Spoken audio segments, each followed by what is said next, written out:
s'inscrivent dans la suite, dans la continuité logique donc de la capture donc de ce, non, pardon, de, ouais, on va dire la capture, donc de la jade de Tenro qui s'est finalement être, enfin au final c'est donc vraiment une toute petite boule de rien du tout.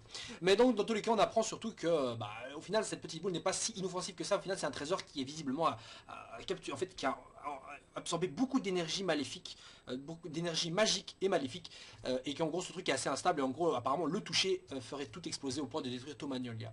Mais il y a un truc qui n'est pas assez clair déjà, c'est que d'où vient cette énergie maléfique et comment ça se fait qu'elle a été scellée sur l'île de Tenro. Enfin je ne sais pas exactement, bon j'imagine que c'est des détails pas si importants que ça, mais au final que ce truc est ultra dangereux. Mais le truc c'est qu'on découvre que finalement Yuri a réussi à le prendre tranquillement alors que justement Mavis et Sarah étaient là en train de lui dire mais non il faut pas toucher ça, ne touche pas, touche pas. Alors qu'au final le mec il est en main tranquille, limite il est en train de jouer, il aurait pu jouer au baseball que rien n'aurait explosé. Mais au final, si, il s'est passé quelque chose vu que cette sphère a visiblement pris possession, enfin, a explosé dans le sens où elle emporte en même temps Yuri qui a été possédé par cette énergie et en même temps fusionné avec le squelette donc de dragon qui se trouvait sur l'église de Magnolia. Et donc, pardon, sur l'église de Magnolia et donc qui a enchaîné que que Yuri soit possédé par cette énergie maléfique et en même temps fusionne avec le squelette, ce qui fait qu'on a en gros un squelette de dragon géant qui bouge partout. Alors est-ce que ce squelette déjà, c'est question, hein, mais est-ce que ce squelette de dragon est-il un vrai squelette de dragon et pas juste un faux qui a été écrit comme ça pour la déco, parce que la guilde s'appelle Blue Skulls. Non, est-ce que justement Blue Skulls, hein, ouais, mais est-ce que c'est un véritable cadavre de dragon? Parce qu'il faudrait peut-être se dire aussi qu'il est possible que ce dragon ait été le dragon de la foudre et que la jade de Tenro n'est peut-être que la lacrima de Dragon Slayer de foudre.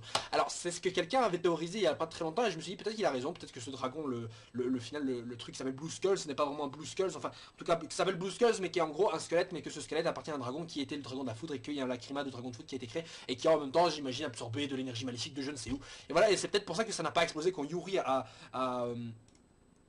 a saisi donc la jade de Tenro, parce que peut-être justement la jade de Tenro a réagi à l'énergie donc a réagi à l'énergie donc de Yuri quoi, l'énergie la foudre, la magie de foudre donc de Yuri quoi. Donc en gros c'est peut-être pour ça que le truc a pas réagi directement parce que justement il a reconnu le même type de magie quoi. Enfin bref, et peut-être que c'est pour ça justement qu'au final Yuri, au final j'imagine dans l'histoire récupérera la jade de Tenro, qui la transmettra à Makarov, qui lui-même la transmettra à Luxus et qui utilise, non pardon, à Ivan ou quoi, et que Ivan la filera à son fils qui va l'utiliser sur lui-même donc la créma de Dragon Slayer, enfin la créma de Dragon Slayer, et c'est comme ça que justement Luxus serait devenu un Dragon Slayer de foudre. Voilà, c'est une théorie. Maintenant je ne suis pas sûr, peut-être que je me trompe, peut-être que c'est pas vrai, qu'au final la jade de Tenro va exploser, que sais-je, que Zeref va la prendre et qu'on découvrira que ce truc qui est super important par la suite.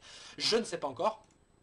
Mais au final donc le dragon essaie de détruire tout Magnolia et Mavis et les autres essaient évidemment de l'arrêter. Malheureusement le pauvre Yuri totalement possédé n'arrive pas à entendre raison et a même failli tuer Mavis. Et pour le coup justement Mavis c'est d'une détermination incroyable, malheureusement se fait sauver donc par Purito, mais se révèle être totalement déterminé quant à sauver évidemment Yuri, Precht et tout évidemment tout le village enfin toute la ville de Magnolia. Et donc j'imagine que c'est ce qui va se passer. Mais comment va-t-elle utiliser? Mais j'imagine qu'il va utiliser des runes ou quelque chose comme ça pour essayer de purger un peu le squelette et libérer donc Yuri de son emprise, parce que j'imagine que on connaît toujours pas par exemple la femme de Ivan et même qui a été la femme de Makarov et qui a été surtout la femme de Yuri, hein, parce que qui était la mère de Makarov. On n'a jamais su qui était la mère. On a eu les grands-pères, le père, l'arrière-grand-père, mais on n'a pas eu du tout aucune des mères, grand-mère ou arrière-grand-mère. Donc j'espère qu'on va découvrir qu'au final peut-être que Mavis serait peut-être l'arrière-grand-mère de Luxus et qu'elle ne le sait pas. Non, je déconne, ce serait un peu bizarre. J'imagine qu'on en aurait peut-être entendu parler,